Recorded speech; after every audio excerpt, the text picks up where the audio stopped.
그날 어느 집에서 박씨를 심었습니다. 이 박너클이 뻗어나가더니 지붕 위에 박이 열려 커가는데 함지박만하게 크고 함지박만 하던 것이 장독만하게 크더랍니다. 그리고 이 박은 점점 커지더니 살 두 주만큼 커지고 나중에는 나루토에 메어놓은 배전만큼 크더라는 것입니다. 여기에 심히 당황한 주인은 이 박을 어디에다 쓸까를 놓고 고민하기 시작했습니다. 그 고민 때문에 얼굴이 수척해지기 시작했고 피골이 상접해지고 말았습니다. 하는 수 없이 그 고을에 소문난 도사를 찾아가서 계속 커가는 이 박을 어떻게 처리해야 할 것인가를 물어보았습니다. 그 도사가 담담하게 그 이야기를 듣고 있더니 이렇게 말하는 것이었습니다. 아따 이 사람아, 뭘 그렇게 고민하나? 흐르는 강물에 띄워 보내면 될 걸 그래. 이 박주인은 그때서 무릎을 딱 치며 집으로 돌아와 그날로 흘러가는 강물에 박을 띄워 보냈다는 이야기입니다. 이 이야기의 교훈은 우리에게 다가오는 근심, 번민, 고민 따위들을 흘러가는 강물에 박을 띄워 보내듯 잊어버리고 살라는 것입니다. 그러나 문제는 그렇게 해서 될 것이 있고 그렇게 해서는 안 될 것이 있다는 데 있습니다. 포기해도 될 것이 있고 안 될 것이 있습니다. 잊어도 될 것이 있고 안 될 것이 있습니다. 물러서야 될 것이 있고 물러서서는 안 될 것이 있는 것입니다. 오늘 본문 35절에 보면 담대함을 버리지 말라고 말씀하셨고 38절에 보면 또한 뒤로 물러가면 내 마음이 그를 기뻐하지 않는다고 말씀하셨습니다. 그리고 39절에 보면 뒤로 물러가 멸망할 자가 아니라고 했습니다. 우리는 이 오늘 본문 속에서 두 가지 명령 동사를 발견하게 됩니다. 그것은 뭐냐 하면 버리지 말라와 물러가지 말라는 것입니다. 우린 버려야 할 것과 버려서는 안 될 것이 무엇이며 물러서야 할 것은 무엇이며 물러서서는 안 될 것이 무엇인가를 늘 생각하면서 살아야 합니다. 그래서 오늘은 구체적으로 본문 말씀을 통해서 생각을 정리해 보려고 합니다. 첫 번째, 우리는 담대함을 버려서는 안 됩니다. 오늘 본문 35절에 보면 그러므로 너희 담대함을 버리지 말라. 이것이 큰 상을 얻느니라고 말씀하셨습니다. 여러분, 하나님을 믿는 우리 크리스찬들은 담대해야 합니다. 왜냐하면 전능하신 하나님, 우리를 도우시는 하나님, 우리와 함께 하시는 하나님이 나와 함께 해주시기 때문에 우리에게 어떤 일이 다가와도 어떤 어려움이 다가와도 담대해야 하는 것입니다. 그래서 성경은 말합니다. 하나님을 사랑하는 자, 그 뜻대로 부르심을 입은 자들에게는 모든 것을 협력하여 선을 이루어주신다. 하나님은 다 좋게 해주신다는 거예요. 하나님의 자녀들에게는. 그러므로 우리는 담대해야 하는 것입니다. 이 담대하다는 말의 반대어는 비굴하다, 비급하다라는 것입니다. 그러니까 담대하라는 것은 비굴하거나 겁내지 말라는 것입니다. 히브리서가 기록된 목적 중에 가장 중요한 목적은 고난받는 성도에게 용기와 위로를 주기 위해서 이 히브리서가 쓰여진 것입니다. 그 당시에 기독교인들은 로마 정권의 박해에 시달리고 있었습니다. 그들이 모여서 예배 드리는 것이 대단히 부자유스러웠고 사회활동에 제약을 받고 있었으며 재산을 몰상하는가 하면 옥에 갇히는 일도 왕왕 있었습니다. 그러한 사람들에게 히브리서는 위로와 소망과 격려를 주고 있는 것입니다. 오늘 시간도 이 어려운 세상에서 용기를 잃고 아픔을 당하고 고통을 당하는 여러분들에게 이 히브리서를 통해서 아마 하나님은 큰 위로를 주실 것입니다. 10장의 경우만 해도 군데군데 하나님의 위로와 격려의 메시지가 계속해서 반복되고 있는 것을 볼 수 있습니다.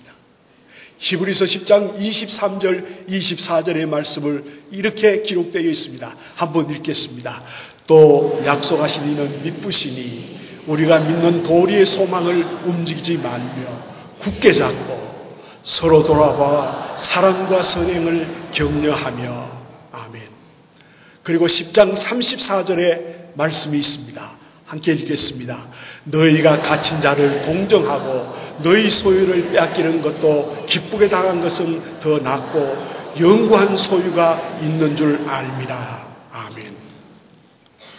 쫓겨나고 빼앗기는 박해 상황 속에서도 성도들이 흔히 겪을 수 있는 두려움이나 공포 때문에 담대함을 버리지 말라고 오늘 본문은 분명하게 우리에게 교훈하고 있습니다.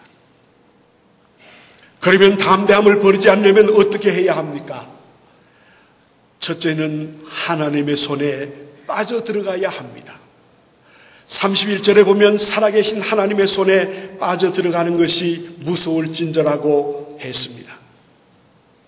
사랑하는 여러분, 우리가 믿고 섬기는 경외하는 하나님의 손은 잘못되었을 때는 무서운 손, 때리는 손입니다. 우리가 넘어졌을 때는 일으켜 세워주시는 손이십니다. 우리가 상처를 입었을 때는 어루만져 주시고 감싸 주시고 또 치료해 주시는 손이십니다. 우리가 위험한 일을 당할 때는 그 위험을 막아주시고 그리고 지키시는 손이 바로 하나님의 손이십니다. 그러므로 우리 믿는 사람은 그 하나님의 손을 잡을수록 감격스럽고 따뜻한 것이 바로 하나님의 손인 것입니다. 그러나 반대로 믿지 않는 사람에게는 무서운 형벌과 심판을 내리시는 손이신 것입니다. 바로 그 하나님의 손 안에 내가 있다는 것을 믿을 때, 내가 하나님 안에서 믿음의 생활을 한다는 것을 내가 믿을 때 나는 담력을 버리지 않게 되는 것입니다. 여러분, 하나님이 주시는 확신, 담력을 가지고 이 세상을 이기시기 바랍니다. 마귀를 이기시기 바랍니다. 두려움을 이기시기를 바랍니다. 공포를 물리치시길 바랍니다. 예수의 이름으로 명하노니 물러갈지어다 하고 여러분 외치십시오. 하나님이 역사하시며 우리에게 담대한 마음을, 확신을 허락해 주실 것입니다. 사랑하는 성도 여러분, 하나님의 손 안에 있으면 우리는 편안해집니다. 하나님 손 안에 있으면 내가 담대해집니다. 하나님의 손 안에 있으면 행복해집니다. 여러분, 하나님의 손 안에 있으면, 하나님 안에 있으면 안심해도 될 수 있는 것입니다. 그러므로 하나님의 손 밖에 있으면 두렵고 떨립니다. 불안합니다. 불행합니다. 여러분, 지금 여러분 자신들을 점검해 보시기 바랍니다. 내 신앙이 과연 하나님의 안에 있는가? 내 신앙이 과연 하나님의 밖에 있는가? 내 마음 상태를 보면 알 수 있습니다. 편안하고 행복하고 기쁘고 담대하면 그것은 하나님 안에 있는 것이고, 불안하고 떨리면 그것은 하나님 밖에 있는 거예요. 여러분, 우리가 이 세상을 살면서 불안한 이유, 떨리는 이유, 겁나는 이유, 괴로운 이유, 초조한 이유는 모두가 그 위대하신 하나님의 손 밖에 있기 때문에 이런 현상이 나타나는 것입니다. 하나님을 떠나 있기 때문입니다. 여러분, 이 세상에서 가장 불행한 사람은 하나님을 떠난 사람입니다. 이 사람은 한마디로 말하면 저주의 사람이에요. 소망이 없는 사람이에요. 여러분, 하나님을 떠나시지 마시기를 바랍니다. 하나님 안에 있으시기를 바랍니다. 하나님의 손을 붙잡고 가시기를 주님의 이름으로 축복합니다. 두 번째, 오늘 본문은 우리에게 이런 교훈을 줍니다. 하늘의 큰 상을 바라보라고 합니다. 35절에 보면 그러므로 담대함을 버리지 말고 이것이 큰 상을 얻게 하는 것이라고 말씀하고 있습니다. 유명한 성경의 주경학자 틸리 박사는 방패를 버린 병사는 이미 병사가 아닌 것처럼 확신을 버린, 담대함을 버린 그리스도인은 이미 그리스도인이 아니라고 했습니다. 무슨 말입니까? 우리 그리스도인은 확신에 차 있는 믿음을 가져야 합니다. 우리 그리스도인은 담대해야 합니다. 어떤 어려움이 와도 전능하신 하나님이 나와 함께 해주신다는 그런 믿음으로 나가는 담대함이, 그런 담력이 여러분에게 넘치기를 바랍니다. 어떻게 이렇게 담력과 확신을 가질 수 있습니까? 그것은 하늘의 큰 상을 바라보아야 하는 것입니다. 하늘의 상을 바라보아야 한다는 말이에요. 다시 말하면 하늘의 면류관을 바라보아야 하는 것입니다. 사도 바울은 인간적으로 볼 때는 참 불행한 사람이었어요. 장가도 결혼도 하지 못하고 혼자 살면서 천막을 키워서 선교하면서 살았던 사람입니다. 인간적인 측면에서 보면 불쌍한 사람이에요. 그러나 사도 바울에게 한 가지 분명한 목표가 있었습니다. 그 목표는 뭐냐 하면, 나는 위에서 부르신 부르심의 상을 위하여 달려간다고 말씀하고 있습니다. 그렇기 때문에 그는 부에 처할 줄도 알고 가난에 처할 줄도 알고 하여튼 어려움이 와도 그는 하늘의 상급을 보며 달려갔습니다. 성경은 말합니다. 하나님을 사랑하는 자, 그 때때로 부르심을 받은 자에게는 모든 것을 협력해서 선을 이루어 주신다. 그런 고백을 할 수 있었던 사도 바울, 하나님은 분명히 우리에게 담대한 마음을 가지고 살면 마지막에는 큰 하늘의 면류관을 주신다는 것을 깨닫고 그는 살았기 때문에 그의 일생은 행복한 일생이었습니다. 복음을 위하여 살아가는 일생이 되었습니다. 그렇기 때문에 그는 어떠한 어려움 앞에서도 담대했어요. 여러분, 힘들고 어렵습니까? 하나님을 바라보시기 바랍니다. 하나님이 해답입니다. 우리의 모든 문제의 해결은 하나님이에요. 거기에 해답이 있습니다. 그러므로 힘들고 낙심되고 절망되고 주저앉고 싶을 때 하나님을 바라보는 저와 여러분이 되시기를 주님의 이름으로 축복합니다.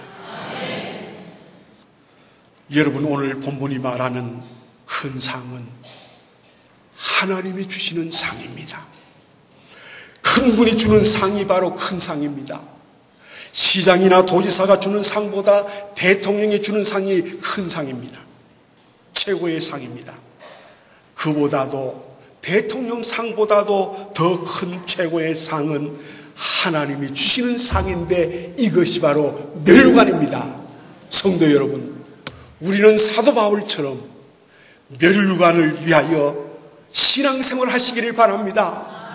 위에서 부르신 부르심의 상을 위하여 여러분 달려가는 사람이 이 세상에서 가장 행복한 사람이에요. 여러분, 이 세상의 것은 아무것도 아닙니다. 내가 잠깐 나그네 인생을 살아가는 동안, 내 코에 숨이 있는 동안 필요한 것이지, 내가 죽고 나면 이 상의 모든 재물이나 내가 가진 모든 소유, 내가 가진 살던 집 모두가 다 소용없습니다. 다 소멸되는 거예요.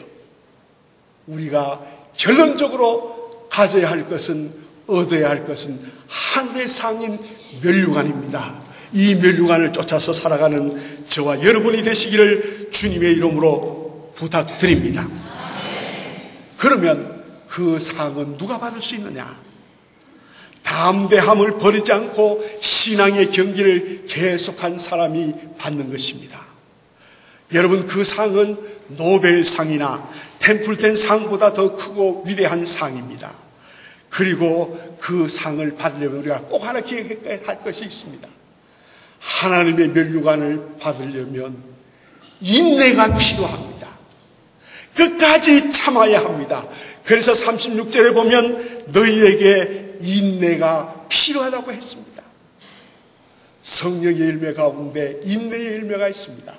성령의 열매가 갈라디아서 5장 22절에 말씀하는데, 성령의 열매는 사랑과 희락과 화평과 오래 참과 자비와 양성과 충성과 온유와 절제라 그랬는데, 여기에 보면 오래 참, 우리 신앙생활 속에서 중요한 것은 인내하는 신앙입니다. 어려움이 와도 인내하고 하나님이 반드시 이 문제를 해결해 주실 것이다 하나님 바라보며 인내하고 나가면 하나님께서 문제를 해결해 주시는 것입니다. 근데 우리가 이 신앙생활 하다 보면 어려움을 당할 때 하나님께서는 너무 조용하십니다. 말이 없어요. 하나님이 내 이 어려운 문제에 지금 관심을 기울이고 계시는가? 그럴 회의가 들 때가 있습니다. 아마 여러분 그런 걸 느끼시죠? 그럴 때 여러분, 인내해야 되겠다. 인내가 필요하다. 그리고 참으시기를 바랍니다. 여러분, 내가 어려움 당할 때 어떤 하나님이 해결해 줄 힘도 보이지 않고 너무 조용하면서 정말 하나님이 계신가 하는 그런 마음이 생길 때, 여러분, 그때는 하나님이 지금 그 상황을 보시고 계시는 거예요. 그리고 어떤 시간에, 하나님의 시간에 이것을 해결해 줘야 되겠다고 하는 하나님의 방법을 강구하는 시간입니다. 그 시간이 길어요. 길다고. 이걸 잘 참아야 돼요. 여러분, 큰 상을 받기 위해서는 따라합니다. 인내해야 합니다. 큰 소리를 하세요. 끝까지 참아야 합니다. 참아야 해요. 참아야 해요. 히브리서 12장 1절에 보면 인내로서 우리 앞에 당한 경주를 경주하며라고 했습니다. 여러분, 인내 없는 승리나 상급은 있을 수 없습니다. 우리가 받은 상이 큰 만큼 인내도 커야 합니다. 기다려야 합니다. 끝까지 기다리고 상급받는 저와 여러분들이 되시길 바랍니다. 오늘 세 번째 우리에게 주시는 교훈은 물러서면 되지 않습니다. 39절에 보면 우리는 뒤로 물러가 멸망할 자가 아니요 오직 영원을 구원하며 이르는 믿음을 가진 자니라고 했습니다. 38절에 보면 또한 뒤로 물러가면 내 마음이 그를 기뻐하지 않는다고 했습니다. 물러간다는 것은 무엇을 말합니까? 여러분, 여기서 뒤로 물러간다는 것이 무엇이며 뒤로 물러섰을 때 어떠한 불행이 오는가를 생각해 보십시다. 이 뒤로 물러선다는 것은 신앙의 태보를 말합니다. 영혼의 침체를 말합니다. 구원의 포기를 의미합니다. 여러분, 신앙에서 물러서면 어떻게 됩니까? 하나님이 싫어하십니다. 뒤로 물러가면 내 마음이 그를 기뻐하지 않는다고 했습니다. 하나님의 사랑을 받으면서도 뒤로 물러서는 사람, 은혜를 받으면서도 뒤로 물러서는 사람, 일할 능력과 여건을 부여받으면서도 게으름을 피우고 뒤로 물러서는 사람, 이런 사람은 따라하십시다. 하나님이 싫어하신다. 여러분, 하나님이 싫어하면 끝이에요. 하나님이 싫어서 우리를 밀어내게 되면 그 사람은 불행의 가운데 앉게 됩니다. 여러분, 하나님이 싫어하는 사람이 되지 말기를 바랍니다. 하나님이 인정하는 사람이 되기를 바랍니다. 하나님이 싫어하는 사람이 되면 엄청난 불행을 겪을 수밖에 없는 것입니다. 그 예로 우리가 잘 아는 가룟 유다를 보세요. 이 가룟 유다는 처음에는 왜 예수가 저렇게 비참하고 나약한 생활로 일관하는가에 대하여 회의를 갖기 시작했습니다. 그리고 이 가룟 유다가 그때부터 예수님을 싫어했어요. 그러니까 끝난 거죠. 그러다가 돈에 욕심이 생겼습니다. 그래서 스승을 팔아버렸어요. 한번 굴러떨어지기 시작한 그는 결국 죽음으로 굴러떨어지고 말았습니다. 얼마나 비참한 죽음을 당했습니까? 목을 매달았다가 그 나무에서 떨어져서 온 창자가 터지는 비참한 죽음을 그는 맞이했습니다. 반면에 베드로를 보십시오. 처음에는 그도 예수님을 부인했습니다. 두 번째는 예수님을 맹세하면서까지 부인을 했습니다. 그러다가 마지막 세 번째는 예수님을 저주했어요. 가파른 언덕에서 한번 굴러떨어지기 시작하면서 걷잡을 수 없었습니다. 그러나 베드로는 어떻게 했습니까? 닭 울기 전에 세 번 닭 우는 소리를 듣고 하나님 앞에 두 손 들고 회개하면서 통에 자복을 했습니다. 그 결과 어떻게 됐습니까? 베드로는 예수님의 수제자가 된 거예요. 사랑하는 성도 여러분, 우리는 어떤 어려움이 있어도 물러서지 마시기를 바랍니다. 물러서면 손해입니다. 물러서면 끝이 납니다. 사도 바울이 말한 것처럼 뒤의 것을 잊어버리고 앞에 있는 것을 찾기 위하여 전진해 나가시는 저와 여러분들이 되시기를 바랍니다. 여러분, 결코 물러서면 하나님이 싫어하세요. 물러서면 패배자가 되는 것입니다. 5월 18일자 국민일보에 기사가 된 내용을 소개하려고 합니다. 여기에 큰 기사 제목이 뭐냐 하면 교회에 다니면 오래 산다, 이렇게 기사 제목이 나왔어요. 그러면서 매주 한 번 이상 교회에 출석하는 여성, 불참자보다 교회에 나오지 않는 사람들보다 사망률이 33%나 낮아진대요. 굉장한 거죠. 그리고 수명도 평균 늘어난다는 겁니다. 이것은 어디에서 조사했느냐 하면 하버드 대학의 공중보건대학원에서 7만 4천 명을 대상으로 해서 16년 동안 연구한 결과가 이렇게 나와 있습니다. 여러분, 왜 교회에 다니며 신앙생활하는 사람이 오래 살 수 있습니까? 그건 간단해요. 정말 믿음이 깊은 사람들은 절대로 어떤 어려움이 와도 흔들리지 않습니다. 담대합니다. 확신이 있습니다. 왜? 하나님이 좋게 해주시겠지 하는 믿음이 있어요. 그러니까 모든 염려 걱정을 다 맡기는 거예요. 그러니까 오래 살 수 있고 잠도 잘 자는 거예요. 여러분, 제일 좋은 건강이 뭐냐 하면 잠 잘 자고 밥 잘 먹고 화장실 가서 잘 내면 최고의 건강이에요. 여러분, 아무 사기를 맞았어도 잠 잘 자고 밥 잘 먹고 화장실 가서 잘 처리하면 건강한 거예요. 걱정하지 마세요. 교회에 다니면 하나님께서 오래 살게 해주시는데, 여러분, 우리의 생명이 누구에게 계십니까? 크게 해보세요. 시작. 누구에게 있어요? 우리의 생명이 하나님께 있어요. 내게 있는 게 아니에요. 하나님이 우리 이 땅에 보내주셨고 하나님이 또 오라 하면 가는 거예요. 올 때는 순서가 있었지만 갈 때는 순서가 없어요. 하나님의 마음이에요. 하나님 믿고 의지하고 나가면 하나님이 건강 주시니까 오래 살 수밖에 없는 거예요. 결론이에요. 하버드대학에서 보건연구, 의학대학원에서 연구, 그거 다 소용없어요. 성경에 해답이 있는데 뭘 그래요.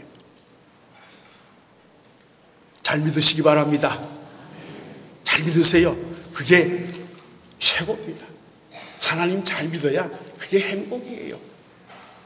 하나님 잘 믿는 저와 여러분이 되시기를 주님의 이름으로 축복합니다.